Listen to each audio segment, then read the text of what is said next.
Question number 1, निम्नलिखित में कौन सा स्थल भारत में नहीं है? तो निम्नलिखित में कौन सा स्थल भारत में नहीं है? तो हड़प्पा भारत में नहीं है। हड़प्पा जो है पाकिस्तान में स्थित है। इसका राइट आंसर हो जाएगा ऑप्शन नंबर ए। अगला क्वेश्चन की ओर बढ़ते हैं। अलेक्जेंडर ने भारत पर चढ़ाई कब किया था? तो अलेक्जेंडर ने भारत पर जो चढ़ाई किया था 326 ईसा पूर्व में किया था। ऑप्शन नंबर डी इसका सही आंसर हो जाएगा। भारत पर चढ़ाई 326 ईसा पूर्व में किया था, आपको याद रखना है। अगला क्वेश्चन की ओर बढ़ते हैं। कहता अशोक ने इन सभी में से कौन सा धर्म अपनाया था? आपको बताना है। इसका राइट आंसर हो जाएगा, सही आंसर हो जाएगा बौद्ध धर्म। बौद्ध धर्म अपनाया था, है ना। अशोक ने कौन सा धर्म अपनाया था? बौद्ध धर्म अपनाया था। ऑप्शन नंबर ए इसका सही आंसर हो जाएगा। अगला क्वेश्चन की ओर बढ़ते हैं। कहता सबसे पहले भारत में व्यापार के लिए कौन आया था? तो भारत में सबसे पहली बार जो व्यापार करने के लिए आए थे पुर्तगाल लोग आए थे। ऑप्शन नंबर ए इसका सही आंसर हो जाएगा, पुर्तगाल। अगला क्वेश्चन की ओर बढ़ते हैं। टोडरमल किससे संबंधित है? आप सभी को बताना है टोडरमल जो किससे संबंधित है? तो भूमि सुधार के कार्य से संबंधित है। ऑप्शन नंबर ए इसका सही आंसर हो जाएगा, टोडरमल। अगला क्वेश्चन की ओर बढ़ते हैं। हर्षवर्धन के शासनकाल में भारत में कौन सा आया था? हर्षवर्धन के शासनकाल में भारत जो आया था हैंसोंग आया था। ऑप्शन नंबर बी इसका सही आंसर हो जाएगा, ऑप्शन नंबर बी। अगला क्वेश्चन की ओर बढ़ते हैं। सारनाथ किस सम्राट का स्तंभ है? आप सभी को बताना है सारनाथ में किस सम्राट का स्तंभ है? तो शेर किसका है? तो अशोक का है। ऑप्शन नंबर बी इसका सही आंसर है। अशोक का जो है सारनाथ में स्तंभ है। अगला क्वेश्चन की ओर बढ़ते हैं। बाजार नियंत्रण प्रणाली किसने प्रारंभ किया था? आप सभी को बताना है बाजार नियंत्रण प्रणाली जो चालू किया था अलाउद्दीन खिलजी ने किया था। ऑप्शन नंबर बी इसका सही आंसर हो जाएगा, आप सभी को याद रखना है। अगला क्वेश्चन की ओर बढ़ते हैं।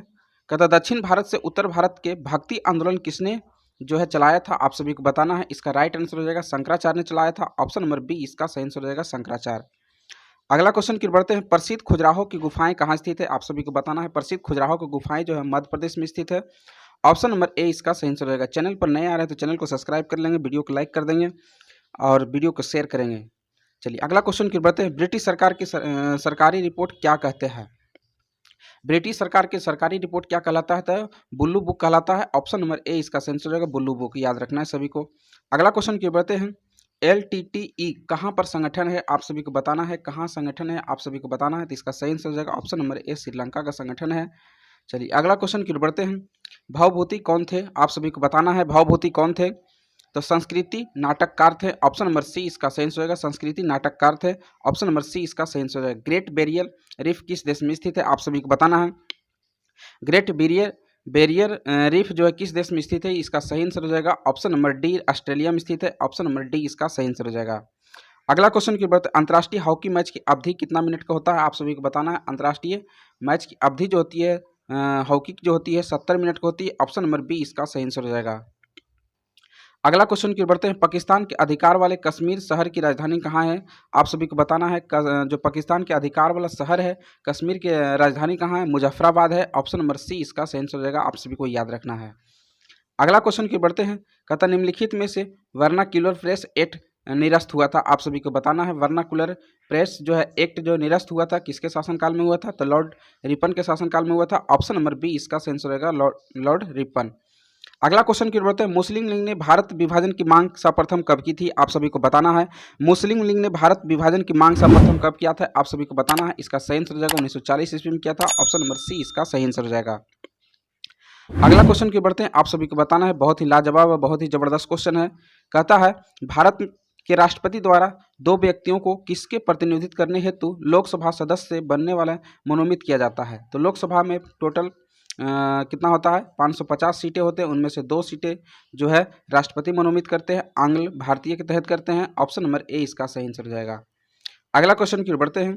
राज्यों के गवर्नर संविधान के अंतर्गत किसके प्रतिनिधि के आचरण के उत्तरदायी होते हैं? आप सभी को बताना है। इसका राइट आंसर क्या हो जाएगा? इसका सही आंसर हो जाएगा राष्ट्रपति के प्रति उत्तरदायी होते हैं। ऑप्शन नंबर सी इसका सही आंसर हो जाएगा। अगला क्वेश्चन की बढ़ते हैं। आज़ाद हिंद फौज की स्थापना किसने किया था? आप सभी को बताना है। इसका सही आंसर क्या जाएगा? आज़ाद हिंद फौज की स्थापना जो है रास बिहारी बोस ने किया था। ऑप्शन नंबर डी इसका सही आंसर हो जाएगा। अगला क्वेश्चन की बढ़ते हैं। बाली आरिक द्वीप जो है कहाँ पर स्थित है? आप सभी को बताना है। बाली आरिक जो द्वीप है आप सभी को बताना है। इसका सही आंसर हो जाएगा भूमध्य सागर। ऑप्शन नंबर ए इसका सही आंसर हो जाएगा। अगला क्वेश्चन की बढ़ते हैं। गांधी सागर बांध निम्नलिखित में किसका भाग है? आप सभी को बताना है। गांधी सागर बांध जो है चंबल नदी का चंबल परियोजना का एक भाग है। ऑप्शन नंबर ए इसका सही आंसर हो जाएगा। अगला क्वेश्चन की बढ़ते हैं। सांभर झील राजस्थान के निम्नलिखित में नगरों में से किसका एक निकटतम है? आप सभी को बताना है। इसका सही आंसर क्या हो जाएगा? इसका सही आंसर हो जाएगा जयपुर। ऑप्शन नंबर बी इसका सही आंसर हो जाएगा। सभी को याद रखना है जयपुर। अगला क्वेश्चन की बढ़ते हैं। भारत में पंचवर्षीय योजना का रूपरेखा तैयार करने के लिए कौन उत्तरदायी होता है? आप सभी को बताना है। इसका सही आंसर क्या हो जाएगा? योजना आयोग करता है। ऑप्शन नंबर डी इसका सही आंसर हो जाएगा। अब जो है नीति आयोग करता है। आप सभी को याद रखना है। अगला क्वेश्चन की बढ़ते हैं। कहता निम्नलिखित में कौन सा एक क्षेत्र 1857 के विद्रोह में प्रभावित नहीं हुआ था? 1857 के क्रांति में जो है प्रभावित नहीं हुआ था, तो चित्तौड़ नहीं हुआ था। ऑप्शन नंबर बी इसका सही आंसर हो जाएगा चित्तौड़। अगला क्वेश्चन की बढ़ते हैं। निम्नलिखित में कौन सा फेबियन आंदोलन का प्रस्तावक था? तो फेबियन आंदोलन का प्रस्तावक कौन था? आप सभी को बताना है। इसका राइट आंसर हो जाएगा Annie Besant. Option number A इसका सही आंसर हो जाएगा। अगला क्वेश्चन की बढ़ते हैं। कहता निम्नलिखित में कौन सा नियम गैसों का संबंधित नहीं है? तो गैस का नियम इनमें से कौन नहीं दिया था? आप सभी को बताना है। वॉयल का नियम गैस का नियम है, चार्ल्स का नियम गैस का नियम है, गेलूसा का जो नियम होता है ये भी जो है आपका गैस का नियम दिया था, लेकिन फ्राइडे जो चुंबकीय का नियम दिया था। ऑप्शन नंबर डी इसका सही आंसर हो जाएगा। अगला क्वेश्चन के बाद आग बुझाने वाले गैस कौन सा है? आप सभी को बताना है। आग बुझाने वाला गैस जो है कार्बन डाइऑक्साइड है। ऑप्शन नंबर सी इसका सही आंसर है कार्बन डाइऑक्साइड CO2 यानी कि आंसर हो जाएगा।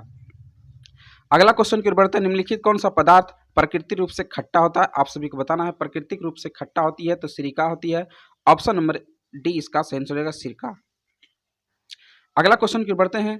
कहता है निम्नलिखित में कौन सी धातु प्रकृति में मुक्त अवस्था में पाई जाती है? आप सभी को बताना है। मुक्त अवस्था में जो पाई जाती है सोना पाई जाती है। ऑप्शन नंबर ए इसका सही आंसर हो जाएगा। आप सभी को याद रखना है। बहुत ही लाजवाब क्वेश्चन था। बॉक्साइट किसका एक्स है? बहुत बार भर के एग्जाम में पूछा गया है दोस्तों, तो इसका सही आंसर हो जाएगा बॉक्साइट किसका एक्स है? तो एल्युमिनियम का है। ऑप्शन नंबर डी इसका सही आंसर हो जाएगा। अगला क्वेश्चन की बात है। भोपाल गैस का त्रास जो है कौन सी गैस लीक हुई थी? आप सभी को बताना है। इसका राइट आंसर क्या हो जाएगा? आप सभी को बताना है भोपाल गैस में कौन सी गैस लीक हुई थी? मिथाइल आइसोसाइनेट हुई थी। ऑप्शन नंबर बी इसका सही आंसर है MIC जिसको कहते हैं। अगला क्वेश्चन की बढ़ते हैं। पारिस्थितिकी विज्ञान इकोलॉजी किससे संबंधित है? आप सभी को बताना है। पारिस्थितिकी विज्ञान जो इकोलॉजी किससे संबंधित है? आप सभी को बताना है। इसका राइट आंसर क्या हो जाएगा? शरीर संरचना और वातावरण से संबंधित है। ऑप्शन नंबर सी इसका सही आंसर हो जाएगा। अगला क्वेश्चन की अंकोलॉजी किसका अध्ययन किया जाता है? आप सभी को बताना है। इसका राइट आंसर क्या हो जाएगा? कैंसर का अध्ययन किया जाता है। अंकोलॉजी में कैंसर का अध्ययन किया जाता है। ऑप्शन नंबर बी इसका सही आंसर हो जाएगा। अगला क्वेश्चन की ओर बढ़ते हैं। फ्यूज तार बना होता है किसका बना होता है? आप सभी को बताना है। फ्यूज तार जो होते हैं शीशा और टीन का बना होता है। ऑप्शन नंबर सी इसका सही आंसर हो जाएगा। अभी तक चैनल पर नए आए हैं तो चैनल को सब्सक्राइब कर लेंगे। चलिए अगला क्वेश्चन की ओर बढ़ते हैं। मानव मस्तिष्क का लगभग कितने ग्राम का होता है? आप सभी को बताना है। मानव मस्तिष्क लगभग जो 1350 ग्राम तक होता है। ऑप्शन नंबर ए इसका सही आंसर हो जाएगा। अगला क्वेश्चन की बढ़ते हैं। सूर्य में कौन सा तत्व सर्वाधिक मात्रा में पाया जाता है? आप सभी को बताना है। सूर्य में जो है कौन सा सर्वाधिक मात्रा में पाया जाता है? तो हाइड्रोजन पाया जाता है। ऑप्शन नंबर बी इसका सही आंसर हो जाएगा। भविष्य का धातु भी हाइड्रोजन को कहा जाता है। भविष्य का तत्व हाइड्रोजन को कहा जाता है। आपको याद रखना है। कांच पर लिखने के लिए किस अम्ल का प्रयोग किया जाता है? बहुत ही वेरी इंपॉर्टेंट क्वेश्चन है। इसका सही आंसर क्या हो जाएगा? नाइट्रिक अम्ल का प्रयोग किया जाता है। ऑप्शन नंबर डी इसका सही आंसर हो जाएगा दोस्तों। अगला क्वेश्चन की ओर बढ़ते हैं। किस पेड़ से हमें कुनैन प्राप्त होता है? आप सभी को बताना है। किस पेड़ से हमें कुनैन का प्राप्त होता है? सिनकोना से प्राप्त होता है। ऑप्शन नंबर बी इसका सही आंसर हो जाएगा सिनकोना। अगला क्वेश्चन की ओर बढ़ते हैं। कहता है शुष्क सेल में जो ऊर्जा संग्रहित होती है उसे क्या कहते हैं? आप सभी को बताना है। शुष्क सेल में जो होती है रासायनिक ऊर्जा संग्रहित होती है। ऑप्शन नंबर बी इसका सही आंसर हो जाएगा। अगला क्वेश्चन की ओर बढ़ते हैं। विद्युत का सबसे अच्छा चालक कौन सा है? आप सभी को बताना है। विद्युत का सबसे अच्छा चालक आपको याद रखना है चांदी है। ऑप्शन नंबर डी इसका सही आंसर हो जाएगा। अगला क्वेश्चन की बढ़ते हैं। जब ध्वनि तरंगे चलती है तो अपने साथ क्या ले जाती है? आप सभी को इसका उत्तर बताना है। इसका राइट आंसर हो जाएगा ऊर्जा लेकर जाती है। ऑप्शन नंबर सी इसका सही आंसर हो जाएगा। हाइजा का क्या कारण है? आप सभी को बताना है। हाइजा का क्या कारण है? तो जीवाणु इसका कारण है। ऑप्शन नंबर ए इसका सही आंसर हो जाएगा जीवाणु। अगला क्वेश्चन की बढ़ते हैं। निम्नलिखित तत्वों में से किसका लवण पटाखों में रंग उत्पन्न करता है? तो पटाखों में जो है रंग जो उत्पन्न करता है आप सभी को याद रखना अस्टांसियम बेरियम। ऑप्शन नंबर सी इसका सही आंसर होगा अस्टांसियम और बेरियम। अगला क्वेश्चन की बढ़ते हैं। मानव शरीर के किस अंग में यूरिया का निर्माण होता है? आप सभी को बताना है। मानव शरीर के किस अंग में यूरिया का निर्माण होता है? तो यकृत में होता है। ऑप्शन नंबर ए इसका सही आंसर हो जाएगा। अगला क्वेश्चन की बढ़ते हैं। वायुमंडल में प्रकाश के विसरण का कारण क्या है? आप सभी को बताना है। वायुमंडल में जो प्रकाश का विसरण के कारण है धूल कण। ऑप्शन नंबर बी इसका सही आंसर है दोस्तों। आप सभी को याद रखना है। जब जल से 0 डिग्री तक गर्म किया जाता है तो इसका आयतन क्या होता है? आप सभी को बताना है। 0 डिग्री से गर्म किया जाता है तो इसका सही आंसर हो जाएगा पहले घटेगा फिर बढ़ेगा, आप सभी को याद रखना है। ऑप्शन नंबर डी इसका सही आंसर हो जाएगा। अगला क्वेश्चन की ओर बढ़ते हैं। कहता है भारतीय राष्ट्रीय कांग्रेस के अधिवेशन की अध्यक्षता किसने किया था? आप सभी को बताना है, इसका सही आंसर क्या हो जाएगा। भारतीय राष्ट्रीय कांग्रेस के प्रथम अधिवेशन की अध्यक्षता किसने किया था? इसका राइट आंसर होगा बोमेश चंद्र बनर्जी ने किया था। ऑप्शन नंबर डी इसका सही आंसर हो जाएगा। अगला क्वेश्चन की ओर बढ़ते हैं। आप सभी को कमेंट बॉक्स में छाप देना है और बताना है कि इसका राइट आंसर क्या हो जाएगा। भारत के ग्रैंड ओल्ड मैन के रूप में किसे जाना जाता है? कमेंट में छापना है दोस्तों, है ना। भारत का ग्रैंड ओल्ड मैन के रूप में किसे जाना जाता है? इसका राइट आंसर हो जाएगा क्या? आप सभी को कमेंट बॉक्स में छाप देना है। तो चलिए वीडियो का एंड कर